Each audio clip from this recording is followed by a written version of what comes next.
The first thing Vethkaro said when it entered the War Council chamber was that humanity was simple. It said this the way a cartographer says a coastline is curved, observationally, without contempt, because contempt requires a subject worthy of it. Vethkaro was the Dominion's foremost behavioral analyst, 312 years of post-emergence cognition packed into a body that looked, to human eyes, like smoke that had decided to have opinions.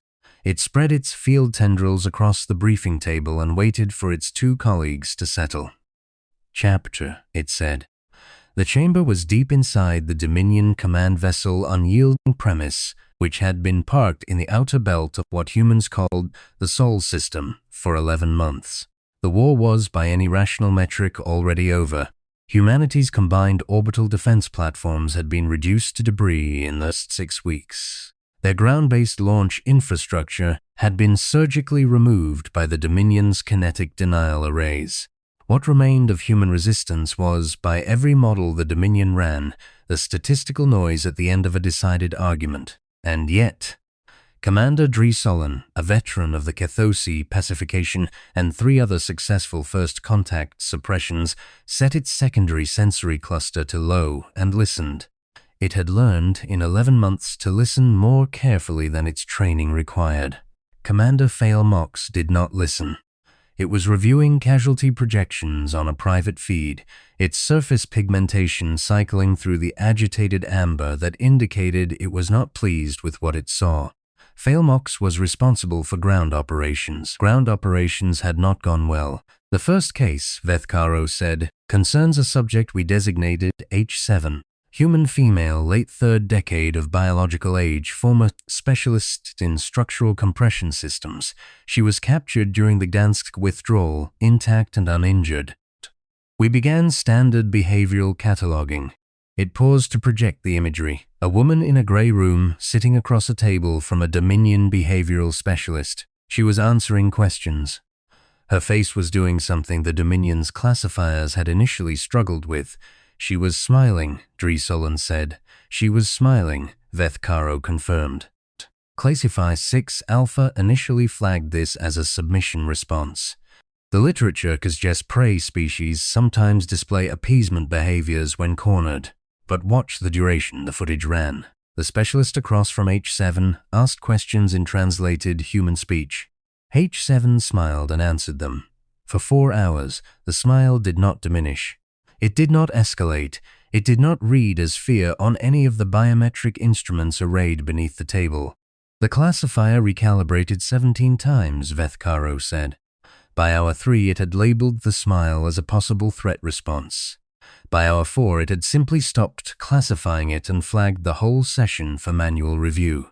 A pause. The smile was not a response to anything. It was just her face. She was doing what they call thinking. Mox's pigmentation shifted. This is relevant to ground operations. How exactly? Because 6 weeks after this session, H7 escaped. She had spent 4 hours answering our questions, and in doing so had learned the precise pressure tolerances of the cell door's magnetic locking system from the way the field fluctuated when our specialist leaned on the table. She had felt it through the floor. She built a bypass tool from components in the room that we had not classified as components. Vethkaro let this sit. She was smiling because she was already somewhere else in her mind. We were speaking to a decoy. The real H7 was already working on the problem. The chamber was quiet. She killed 2 of ours on the way out, Vethkaro added, using a method we had not modeled. I will not describe it in detail. The point is, we thought we were studying her. She was studying us. Maren Voss had not slept in 31 hours, and she was in the best mood of her life. This was the thing the Dominion behavioral models kept failing to account for. She'd read enough of their captured documentation, translated by the Resistance's jury-rigged AI, itself a masterpiece of duct tape and desperation, to know that they expected human performance to degrade linearly with stress. More pressure, less function. It was how every other species they'd catalogued worked. It was the only way their models ran. She was in a maintenance crawl space beneath the ruins of what had been the Gdansk Central Rail Hub, and she was rewiring an alien power relay with tools she'd made from a dental pick, a piece of copper pipe, and a memory foam phone case. The relay controlled the sensor grid for a 3-kilometer radius. In 40 minutes, that grid was going to show the Dominion a ghost. 52 human soldiers exactly where Marin needed the Dominion to think they were, while the actual 52 human soldiers were somewhere else entirely. The crawl space smelled like old rain and burned circuitry. She was humming.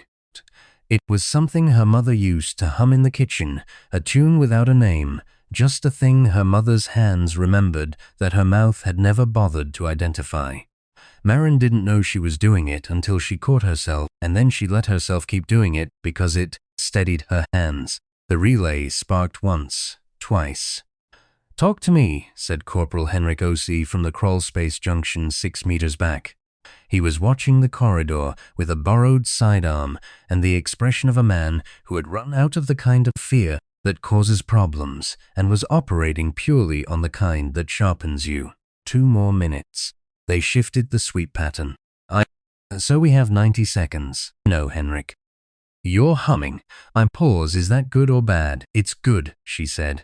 I only hum when it's already solved in my head. Henrik made a sound that might have been a laugh compressing itself into something more tactical.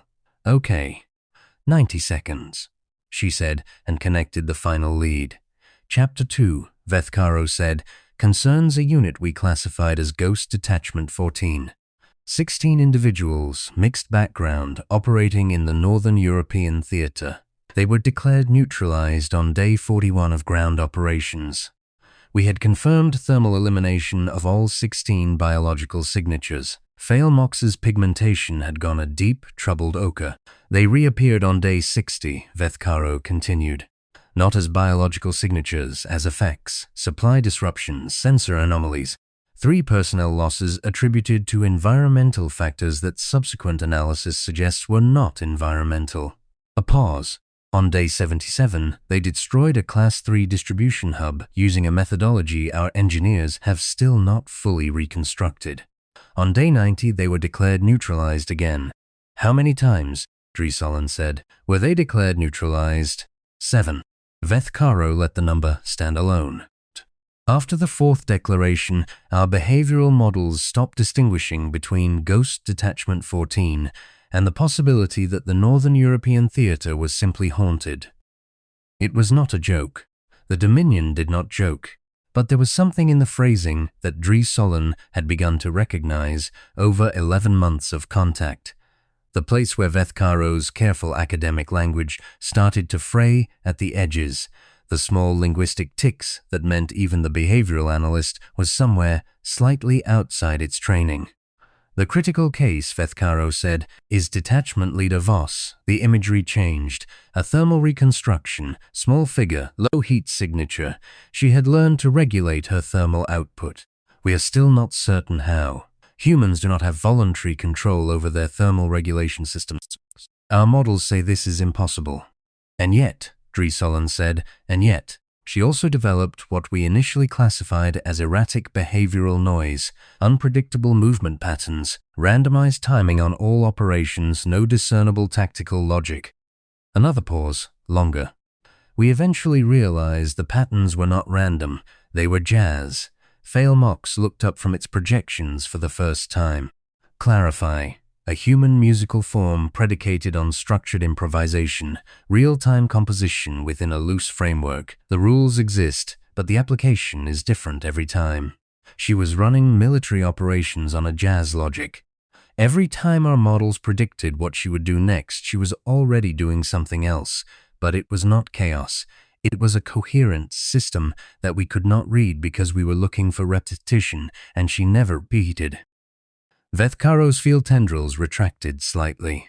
Our targeting systems require pattern matching. She had no patterns. She had principles.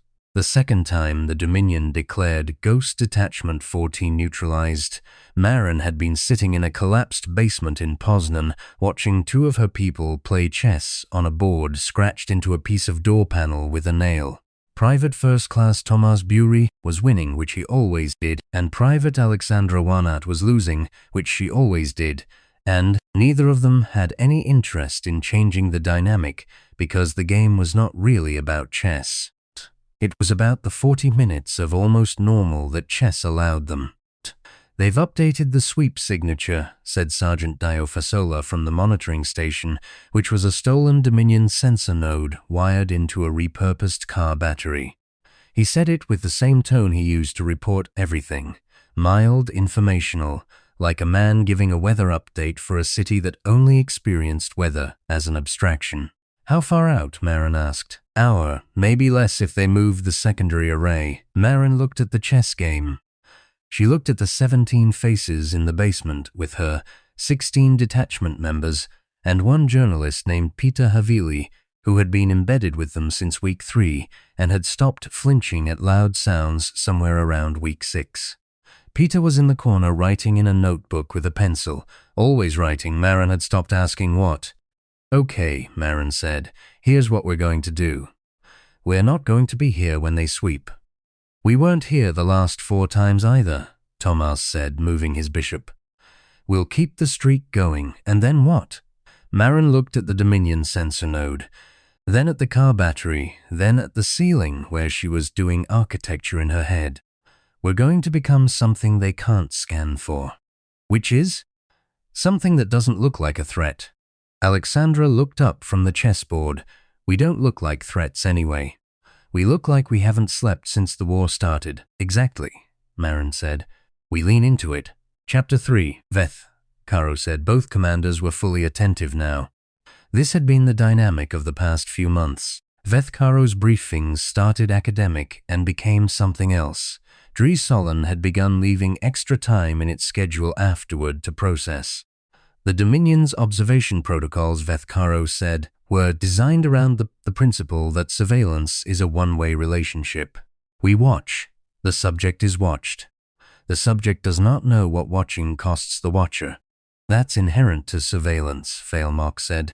Yes, but the humans identified the cost. And then they used it. Failmark's field tendril equivalent. The Dominion had a different physiology, but the gesture was similar, tightened. Detachment 14, over a period of approximately 3 months, mapped the full observation architecture of the Northern European Command Zone. They did this by being observed. They moved in predictable patterns for 2 weeks, allowing our systems to lock their signatures. Then they moved in slightly different patterns, forcing the system to recalibrate. Then slightly different again. Each recalibration cost computational resources. Each recalibration created a brief window.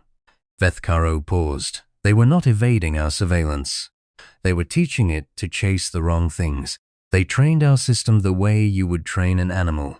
Reward and withhold. Reward and withhold. They hacked the surveillance grid, Failmark said. They modified its behavior through operant conditioning, without ever touching it physically, without triggering any intrusion alerts. By simply being interesting in the right ways at the right moments. Another pause. When they finally ran their operation against the Distribution Hub 12, they had spent 6 weeks making our surveillance system completely certain they were somewhere else. The grid was not fooled by a spoofed signal, it was fooled by its own learning process. They broke it by feeding it. Dri Solon was quiet for a long moment. How did they know enough about our systems to do this? They didn't, Veth Caro said. They guessed. Based on the assumption that any surveillance system, optimized for efficiency, would have the same vulnerability. It learns, and anything that learns can be taught. It let this settle. They didn't need to understand our technology. They understood the logic that built our technology.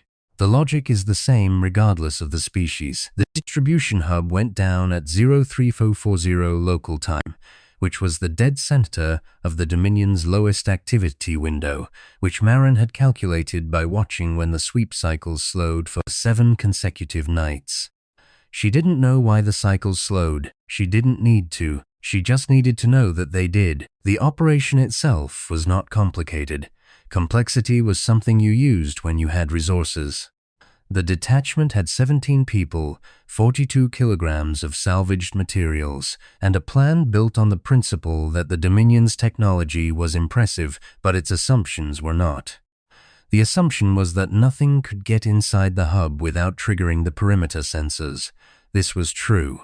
Nothing electromagnetic could. Marin had spent 3 weeks studying the Dominion's architectural preferences. They built clean, everything modular, everything efficient. The same instinct that produced their surveillance grid produced their buildings, optimized, logical, based on what a rational actor would do. She had positioned 2 people at the hub's drainage outlets 9 hours before the operation. They had been there all day, which the surveillance grid had watched and noted and filed as non-threatening environmental presence. They were wearing thermal wraps and had not moved enough to trigger motion protocols.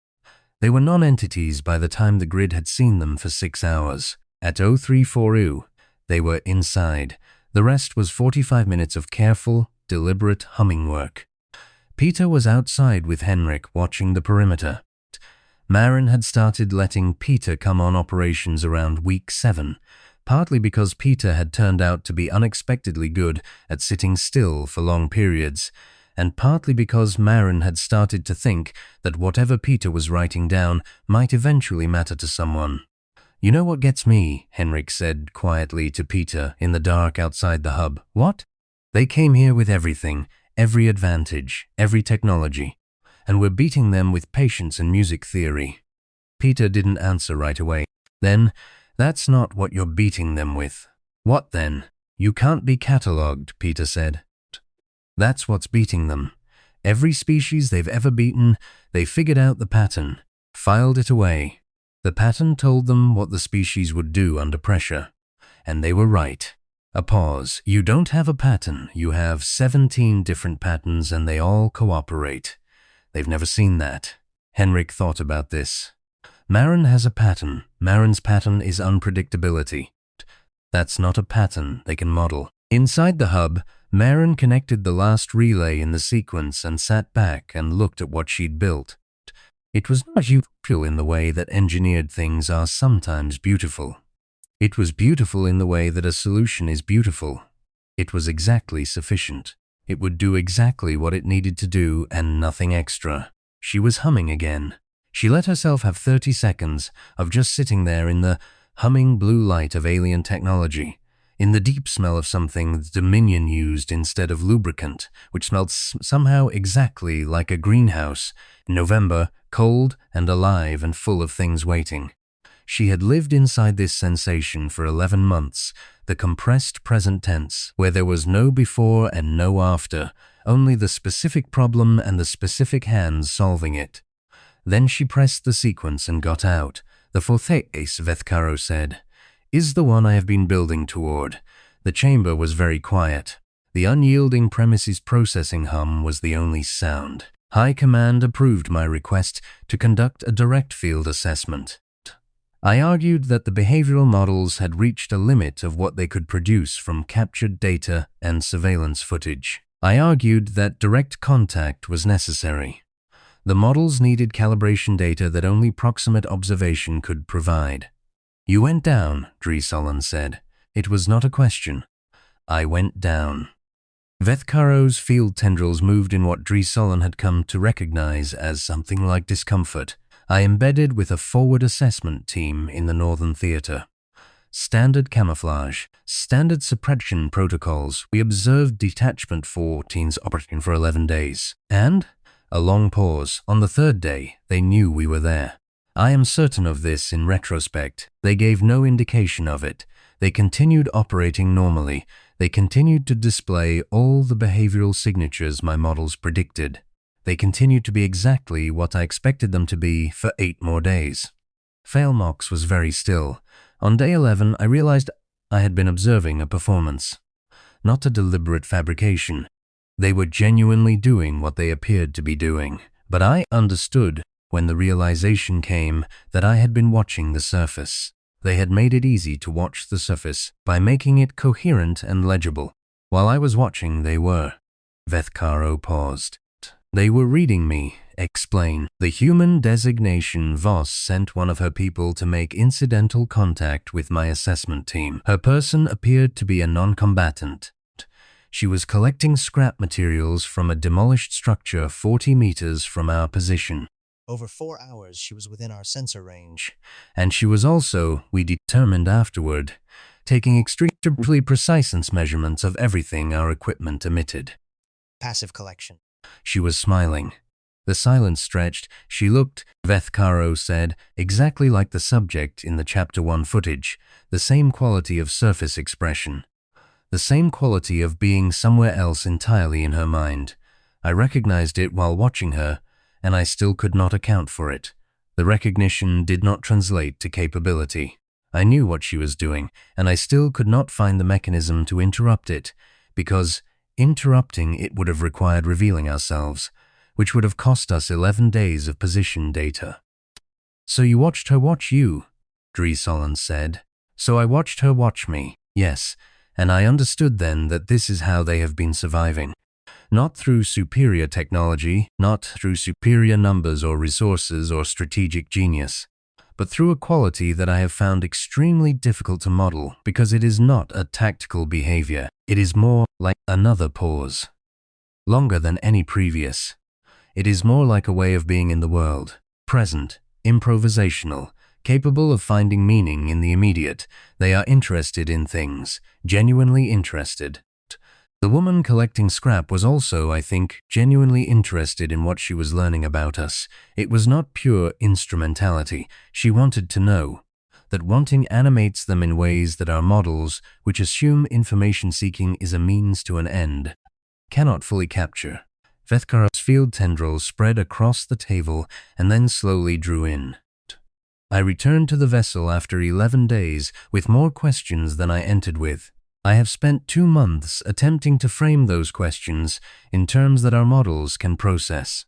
I have not yet succeeded. What I have succeeded in producing is this presentation, which I recognize may itself be a symptom of the problem. I am attempting to reduce to reportable data an entity that does not reduce. Marin found out later, through Peter's notes and Dio's sensors, that the assessment team had been there for 11 days. She'd known about them on day 3. She'd told only Dio and Peter and Henrik. "Do we take them?" Henrik had asked. "No," Marin had said. "Why not?" "Because they're studying us." "That's exactly why." "No," she'd said. "That's exactly why not. Let them study. Let them go back and write it up. Whatever they conclude will be wrong, because they're looking for the pattern, and we're not going to show them the pattern." A pause. "We're going to show them exactly what they expect to see. We're going to be very legible. We're going to be interesting in all the right places.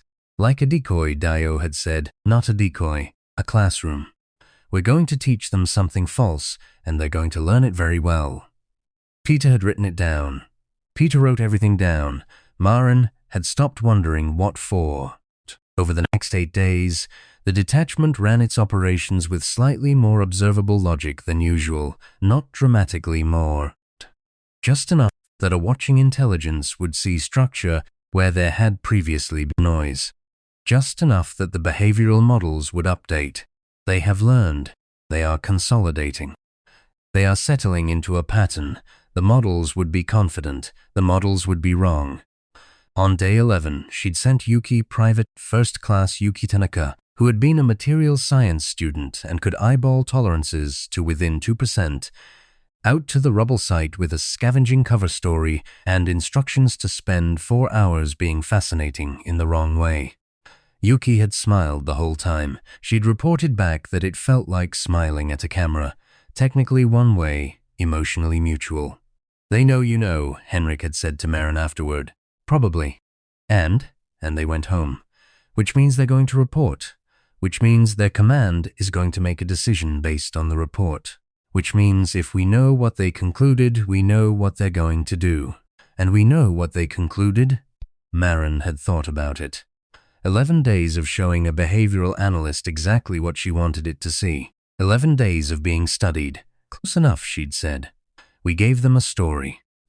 They're going to tell it to their commanders. And then their commanders are going to act on a story that we wrote. She'd been humming when she said it, and she hadn't noticed, and Henrik had very deliberately not mentioned it. My recommendation, Vethkaro said, is that we revise our foundational assumptions. Revise how, Failmok said.